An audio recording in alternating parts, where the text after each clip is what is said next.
Hoy nos acompañan en Periodista Digital Rafael Ortega, analista del Grupo de Estudios Occidentales, y Ricardo Ruiz de la Serna, profesor de la Universidad CEU San Pablo y también analista de Internacional. Vamos a hablar con ellos del intento de la Autoridad Nacional Palestina de que Palestina sea aceptada como miembro de Naciones Unidas, de las consecuencias y de la política en torno a este acontecimiento. Bienvenidos a Periodista Digital. Muchas gracias. Muchas gracias. Bueno, pues creo, si les parece bien, que la primera pregunta casi obligatoria es si logrará Abu Mazen su objetivo de que Palestina sea admitida como Estado miembro de Naciones Unidas. Hombre, no sé, ¿empiezas tú, Rafa? Da igual, depende de Estados Unidos y su veto. Todo parece indicar que Estados Unidos vetará cualquier iniciativa en ese sentido. También dependerá de si sale adelante la propuesta del grupo de contacto para retomar unas negociaciones otra vez y así evitar que se tenga que votar en el Consejo de Seguridad. Todo parece indicar que Estados Unidos no lo va a permitir, lo cual va a provocar una situación totalmente abierta de posible enfrentamiento y de pérdida de posición de Estados Unidos en el ámbito de Oriente Medio, cosa que muchos es lo que están buscando realmente. Es que aquí el problema es como las jugadas de billar que se hacen por carambola. Tiene más variables que las aparentes. Estados Unidos va a vetar la incorporación de Palestina como un Estado más a Naciones Unidas. Palestina ya tiene una posición en la comunidad internacional, tiene un territorio teóricamente bajo su único control. Recordemos que en los llamados territorios en disputa, o que otros llaman territorios ocupados, hay zonas que están bajo control israelí, hay zonas que están bajo control mixto y hay zonas que están bajo control exclusivo de la autoridad palestina. Y el problema que tiene la autoridad palestina es que incluso en ese territorio tiene dificultades para controlarlo. Dejemos de lado Gaza, donde le ha sido imposible proteger a la propia población de Gaza de la organización terrorista Hamas. Luego hay una segunda cuestión. Abu Mazen tiene un problema de liderazgo dentro de la propia organización palestina. Tiene un problema que viene dado porque ahora mismo está en una situación de interinidad, está en una situación de provisionalidad, pero además porque Hamas se lo está quitando, Hamas le está quitando el liderazgo. Hamas está endureciendo una posición y Abu Mazen tiene que contrarrestarlo de algún modo, y la forma de contrarrestarlo ha sido plantear un órdago a la comunidad internacional, que ha sido la incorporación a Naciones Unidas. Luego hay otra variable. Estados Unidos veta la incorporación de Palestina, pero va a tener que explicarlo al mundo islámico y a la conferencia islámica, donde ahora mismo hay una lucha por el liderazgo de estados. Y hay países, Arabia Saudí, Turquía e Irán, que se están disputando el liderazgo del mundo, no del mundo árabe, porque no son solo países árabes, sino del mundo islámico. Algunos de ellos verdaderas potencias demográficas, como es el caso de Indonesia. Con lo cual la jugada tiene varias dimensiones del problema. Hay un plan B, yo no sé cómo lo ves tú, Rafa, que es que permitan a Palestina incorporarse como Estado observador. No como miembro de Naciones Unidas, sino en una situación... Se ha barajado esa hipótesis que yo creo, insisto, que sería problemática, porque claro, si la autoridad palestina ha tenido dificultades para controlar su propio territorio y las actividades terroristas en su propio territorio, pensemos lo que sería si además quisiera adquirir la posición de un Estado en la comunidad internacional. Además, aquí hay dos problemas. Uno, sobre lo que comentaba muy acertadamente Ricardo, hay que tener en cuenta que en este momento hay dos países no árabes que intentan tener el mando sobre el mundo árabe, que son, como ha dicho, Turquía e Irán. El único nexo de unión de esos países con el mundo árabe en este momento es el enfrentamiento contra Estados Unidos y contra Israel. Palestina es una excusa para buscar ese liderazgo en este mundo que de otra forma estarían enfrentados por cuestiones étnicas e incluso en algún caso religiosas. Pensemos que Irán no va a dejar bajo ningún concepto que el problema palestino se solucione. Va a seguir potenciando el terrorismo, va a seguir potenciando cualquier tipo de enfrentamiento, no solo en Palestina, sino recordemos en Líbano, donde aquí nadie habla.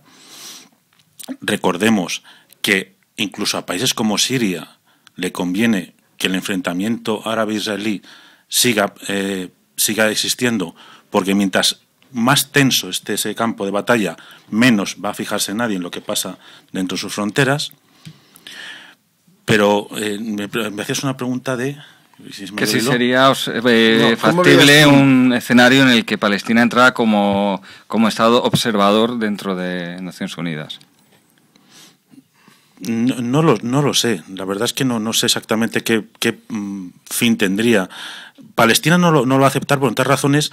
Estado, ¿pero qué Estado? Porque Palestina quiere un Estado cuyas fronteras no son las mismas que acepta Israel. Entonces, ¿de qué Estado estamos hablando? Cuando hablamos de Estado tenemos que establecerlo primero unas fronteras, y ese es el primer tema que del sobre se está discutiendo. Están hablando de las fronteras de 1966. Exactamente, pero no son las que acepta Israel. No, claramente, por supuesto. Y además hay otra cuestión que resulta absurda. Si alguien se acuerda, cuando cayó el muro de Berlín, ante la reunificación de Alemania, hubo pánico en Europa sobre qué pasa ahora con las fronteras. Volvemos a las fronteras previas a la Segunda Guerra Mundial, y eso se calmó porque Alemania dijo en su momento, no, las fronteras que se establecieron después de la guerra no se tocan. Aquí las fronteras después de una guerra nunca se han tocado, nunca se ha vuelto atrás. Sería este el primer caso en el cual habría algún tipo de acto posterior que estableciera unas fronteras previas, pero es que además es absurdo pensar que Israel va a ceder a una situación previa a la existente cuando no se le asegura su seguridad. También les quería plantear, ha habido en el pasado ha habido ocasiones donde parece ser que se ha estado cerca de establecer un Estado palestino en negociaciones. Al final no ha ocurrido, solo por el rechazo de Arafat, por ejemplo, porque ahora, en este momento, es cuando se lanza este órdago. Porque ahí hay dos cosas. Abu Mazen tiene un problema interno y necesita una prueba de fuerza. Y necesita demostrar que él es capaz de plantear una reivindicación histórica, una reivindicación que además hay que tenerlo en cuenta, que la solución de dos estados no es una solución que solo proponga la comunidad internacional, ha estado encima de la mesa. Y el propio Benjamin Netanyahu, en el discurso de Naciones Unidas, se mostraba dispuesto a negociar, decía, hablemos ahora aquí, ¿quién lo impide? ¿No? Esta es una cuestión. Y luego hay otra. Lo que está sucediendo en el mundo islámico es un fenómeno cuyo recorrido histórico vamos a tardar en ver. Ha habido cambios muy profundos en una potencia cultural como es Egipto. Desde el punto de vista cultural es el país más importante del mundo islámico, más importante que Arabia Saudí, desde el punto de vista cultural. Hemos visto en un país como Libia, que había sido un patrocinador internacional del terrorismo con el régimen de Gaddafi, que Gaddafi ha caído. Está ahora mismo, iba a decir, está huido. En realidad nadie sabe muy bien dónde está, pero en todo caso no parece probable que vaya a volver. Estamos viendo cambios muy importantes en el Yemen, que fue un foco de inestabilidad en los años 70 con la guerra civil tremendo. Y estamos viendo que algo está cambiando. Ellos, entiéndase, Mahmoud Abbas, ha tratado de servirse de esa ola de cambios que se está produciendo en el mundo islámico para ver si la ola lo llevaba. Claro, ¿cuál es el problema? Que en el caso de Palestina, de la autoridad palestina, no es que haya un régimen opresivo, modelo dictatorial en todo el territorio. Es que hay una descomposición del liderazgo palestino, una parte del territorio que está controlado por una organización terrorista y un interlocutor que no tiene con quién hablar. Es decir, si Israel quiere ahora alcanzar una solución negociada, como ha demostrado Benjamin Netanyahu que quiere, ¿con quién debe hablar? ¿Con quién debe hablar? ¿Con la OLP y Fatah, que tienen un liderazgo transitorio, que es el caso de Mahmoud Abbas? ¿Con quién debe hablar? ¿Con Hamas, que controla la franja de Gaza y se ha propuesto la eliminación del Estado de Israel? ¿Con quién debe hablar? ¿Con los patrocinadores del terrorismo en Palestina, que es el régimen revolucionario de Irán? ¿Con quién debe hablar? Este es un problema que no es igual que los que se han dado en Túnez o en Egipto o en Libia o en el Yemen. ¿Con quién debe hablar? ¿Con quién debe hablar? Pues eso me recuerda a la famosa pregunta que se hacía en los Estados Unidos: si tengo que llamar a Europa, ¿qué teléfono cojo? ¿A qué teléfono llamo? Qué maldad más grande. Pero bueno, es que está ahí el tema de la Unión Europea. La Unión Europea tiene una postura, pero hay países dentro de la Unión Europea que tienen posturas totalmente opuestas a la postura de la Unión Europea, lo cual es alucinante. Bueno, eso si quiere luego entramos en esa materia. Decía Ricardo, el tema de la ola del mundo árabe. El problema es que la ola del mundo árabe ha estado a punto y puede ahogar a los palestinos, porque aquí, desde hace unos meses, todo el mundo ha hablado de Libia, de Egipto, de Siria, ya nadie se ha acordado de Palestina. Los palestinos tienen que hacer algo para volver al mundo. Hola, existimos, seguimos aquí. Y esto es una gran oportunidad para volver a aparecer en los periódicos que les habían olvidado totalmente. ¿Pero los palestinos o la dirigencia palestina? No solamente la OLP, sino también los otros grupos y facciones. Aquí, uno u otro, todo el mundo veía que ese campo se estaba olvidando. O sea, el mundo del conflicto, como se dice normalmente, se estaba olvidando. Ya nadie le importaba, estaba olvidado, salvo para los que morían bajo los cohetes que se lanzaban por parte de Hamas o Hezbollah. Al resto del mundo le empezaba ya a dar igual lo que le pasaba en Palestina. ¿Con quién tiene que hablar Israel? ¿Quién es en este momento el gobierno de Palestina? ¿O quién puede ser el gobierno de Palestina? ¿Quién manda en Palestina? Pues a lo mejor tiene que empezar a hablar, igual que hay un cuarteto, debería haber un cuarteto en Oriente Medio, Siria, Irán, Arabia Saudí, Egipto, cualquiera, porque en este momento me has puesto encima de esa ropa. Es que son los que más mandan más que los propios palestinos. Entonces, es que, ¿por qué a quién conviene que se resuelva el problema? Hombre, ¿y a quién no conviene? Porque si sacamos a los que no les conviene, sacamos por qué sigue en este momento vivo. Es que era lo que decía Mafalda, cuando decía que hay que saber quién tiene el chupetín por el palito. Aquí hay dos situaciones. Hay una autoridad que se ha reconocido internacionalmente, que es la autoridad de Mahmoud Abbas, es la autoridad de la OLP y de Fatah, pero claro, esta es una autoridad que fuera de Cisjordania tiene poco poder. En Gaza no tiene ninguno.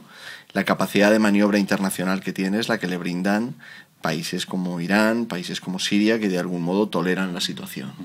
Digo que toleran la situación porque uno de los problemas que hay para que haya elecciones en Cisjordania es que a ver si se va a presentar Hamas y las puede ganar. Entonces, esta es una situación complicada de resolver. Porque claro, tienes a quien podría ser un interlocutor, pero es un interlocutor cada vez más débil. Y la solución que propone para reforzarse es una solución que se sale de los acuerdos de Oslo. Y la proclamación del Estado palestino, como pretende Mahmoud Abbas, se sale del marco legal de los acuerdos de Oslo. Se sale de la práctica que han venido manteniendo los dos, no solo los dos, que ha venido manteniendo la comunidad internacional y las dos partes en un conflicto que es real. Se sale además de las exigencias legítimas de una de las partes. La única exigencia israelí es que la frontera sea segura, y esto es exactamente lo que Mahmoud Abbas no puede garantizar. Entonces, claro, se crea una situación en la que, claro, que ojalá tuvieras un interlocutor que le preocupara la suerte de los palestinos, pero la suerte es que a quien controla la situación, que es a Irán, que es el patrocinador de Hamas, de Hezbollah, el gran Irán, pobres iraníes, no, me refiero al régimen de los ayatolás, es justamente a quien no le interesa nada, no solo la suerte de los palestinos, sino la suerte de su propia población iraní.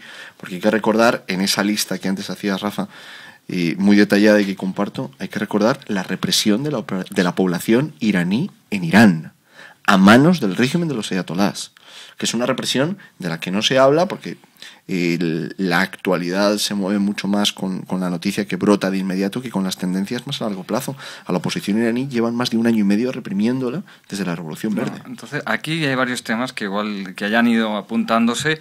Uno de ellos es, por ejemplo, me da la impresión de que ya la respuesta está dada, pero por si acaso, ¿es viable a día de hoy un Estado palestino? ¿A quién le conviene? Si es viable o no es viable, ¿a quién le conviene? Al que más le convendría un Estado palestino viable es a Israel, para ponerle paz en sus fronteras. El problema es que... Y a los propios palestinos, supongo, a la población palestina. Sí, a la población sí. El problema es que a facciones de las que hay no les convendría. Hamas, por ejemplo. Pues Hamas, por ejemplo. Si hubiera un Estado palestino, eso no garantizaría, por ejemplo, que la OLP tuviera ganado nada. Porque una vez que estuviera el Estado existente y hubiera todos los principios sobre soberanía nacional, ahí nadie garantiza que jamás se vaya con el poder por las buenas o por las malas. Una vez que tuviéramos un Estado terrorista, que posiblemente son unas cosas que busca Hamas, el conflicto no sería tan fácil de resolver como ahora, porque ya estaríamos hablando de guerras entre Estados que podrían hacer un efecto dominó en la zona. Hamas sería el más beneficiado del mundo de tener un Estado desde el que fomentar el terrorismo, porque entonces yo declaro la guerra a Israel y ya, mis terroristas no son terroristas, son soldados que combaten contra fuerzas de igual. No se les podría meter en la cárcel como terroristas, sino son soldados que se les toma cautivos bajo el convenio del convenio de Ginebra y que tienen que estar bajo el control de la Cruz Roja. Es decir, Ahí tendrías un montón de terroristas que no serían terroristas, sino que serían soldados y aparecerías ante el mundo en una guerra de igual a igual que tú mismo te has creado. Problema, bueno, a Irán no le interesa nada una estabilidad en la zona, por lo que comentaba antes. Aquí los nexos de Irán, la baza de Irán para no ser rechazado por el mundo árabe, estriba en su antiamericanismo y su antisemitismo. Y una vez que se resuelve el tema de Israel, ya queda un poco cojo. Y una vez que vemos a quién le conviene, ¿es viable este Estado? A día de hoy, yo creo que no. ¿En qué condiciones sería viable? Hombre, ¿en qué condiciones sería viable? De entrada, si una parte del territorio no estuviera controlada por una organización terrorista, por ejemplo, sería viable si hubiese una renovación de una parte sustancial del liderazgo, si cambiaran muchas de las figuras más corruptas que históricamente han tenido. Y no me refiero solo a personas, me refiero a prácticas corruptas. Cambiaría mucho si cambiara el sistema educativo. Sería viable si se dejara de educar a los niños en el odio a Israel y a Occidente. Sería viable si hubiese libertad de expresión, si hubiese derechos humanos, si realmente los palestinos pudieran decir y votar lo que quieren y no lo que les dan a elegir. Que les dan a elegir entre lo malo y lo peor, que tampoco es el colmo de la libertad. Cambiaría mucho si hubiese libertad de expresión. Cambiaría mucho si hubiese integración de la mujer. Si hubiese un desarrollo mayor en materia de derechos y de refuerzo institucional. El problema que tiene la autoridad palestina es un problema muy profundo, que viene dado además no solamente por la propia configuración histórica del liderazgo palestino, sino por las injerencias externas. Antes Rafa lo explicaba muy bien. El tema de Irán y de la influencia iraní en la zona es a la vez una limitación para el desarrollo de la propia Palestina. Cuando el régimen de los ayatolás presiona y suministra armamento y suministra propaganda, material propagandístico y financia acciones terroristas contra Israel, no solo está desestabilizando a Israel, está desestabilizando la zona, está desestabilizando toda la región. En el norte a través de Hezbollah, en el sur a través de Hamas. Entonces el problema tiene mala solución inmediatamente porque ni hay ahora mismo entabladas negociaciones a pesar de que Israel lo está deseando, ni hay un freno a la actividad desestabilizadora de la República Islámica de Irán, que, insisto, está presionando no solamente a los palestinos, sino a su propia población, a los palestinos a través de Hamas y a su propia población directamente sin intermediarios. Sino que Irán está ganando la partida a la comunidad internacional. El último informe de la Agencia Internacional para la Energía Atómica denunciaba expresamente que Irán no solo no colabora con las inspecciones internacionales, sino que está haciendo cuanto puede para obstaculizarlas, para hacerlas más difíciles. Igual el reloj está corriendo a favor del régimen de los ayatolás, no a favor de las libertades y de la democracia en Oriente Medio. Hay dos puntos que son muy significativos. ¿Qué hace Turquía para iniciar su carrera? Turquía vivía mirando a Europa, de repente da un giro, ¿y qué utiliza para dar ese giro hacia el mundo árabe?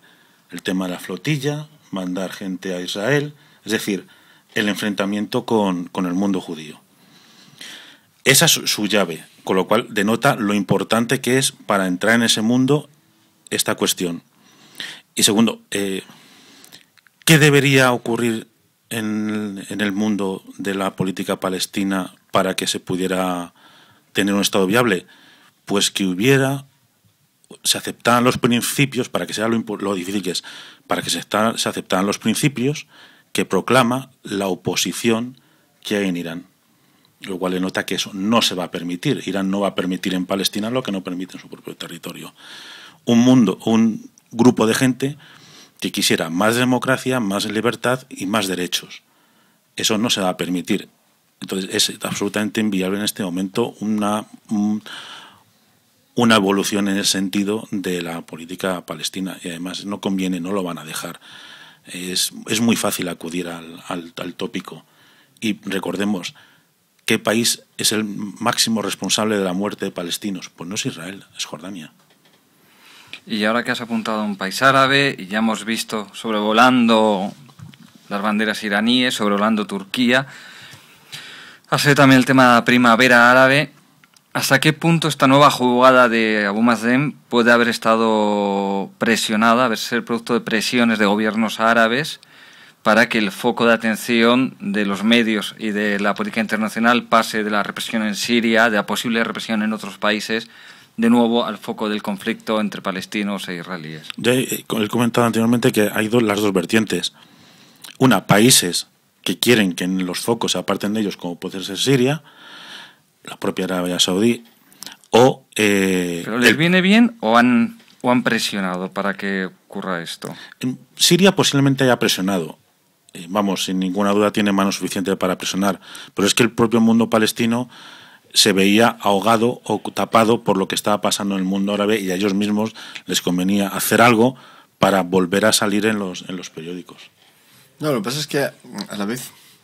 A ver, el espíritu del tiempo hoy es la llamada primavera árabe, ¿no? Vamos a ponerle unas comillas, porque con el tiempo veremos si fue, sí, una primavera... Si no se torna en invierno. Claro, pero con el tiempo veremos si no llegan algunos que hagan buenos a los que estaban, aunque yo creo que va a ser muy difícil hacer bueno a Gaddafi, la verdad, porque las atrocidades que cometió Gaddafi son para recordarlas, ¿no? Pero esta idea de la primavera árabe, como si todo fuera lo mismo, como si fuera igual el régimen o el cambio que se ha dado en Túnez o en Egipto que el que se puede dar en Yemen o en Libia, digo que este es el espíritu del tiempo.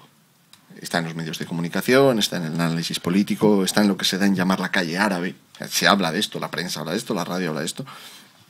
Esto está en el discurso público. Y es verdad que la cuestión de Palestina estaba pasando a un segundo plano. Pero además de esto, era necesaria una prueba de fuerza para los propios líderes palestinos.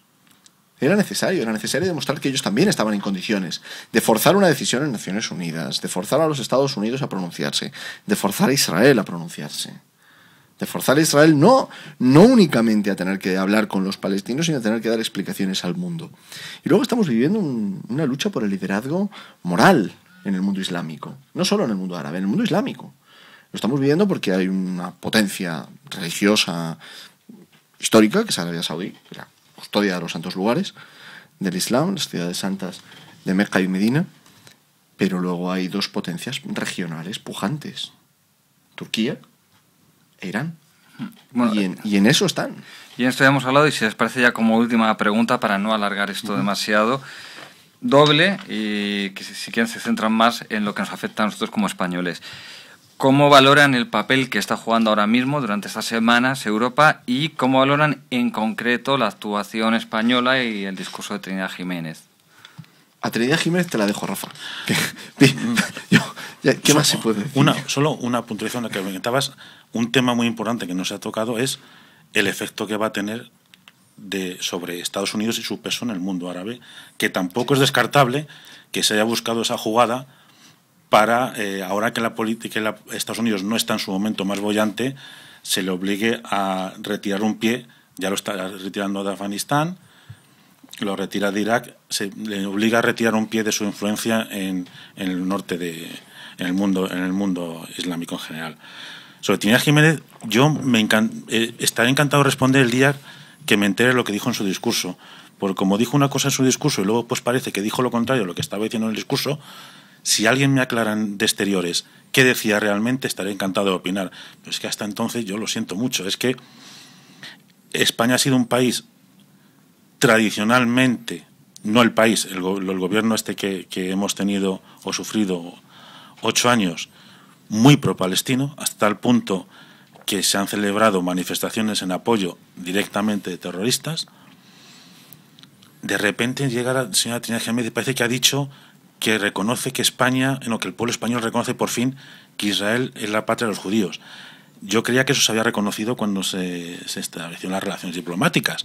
Parece que no, que nos hemos retrasado unos cuantos años. Alguien deberá preguntar a Felipe González cuando se establecieron las relaciones diplomáticas en qué pensaba. La política exterior española no existe, ha dado tumbos en todo, se nos vendió más Europa y nos hemos ido a más Hugo Chávez, más Ahmadinejad y más tiranos. Entonces es una política de tumbos en el que nadie sabe lo que se dice, ni cuándo se dice, ni cómo se dice. Hoy podemos escuchar un discurso a favor de Israel, mañana totalmente en contra, pasado mañana otra vez a favor de Israel y aquí no pasa nada. Es un gobierno que está totalmente cesante Y lo que me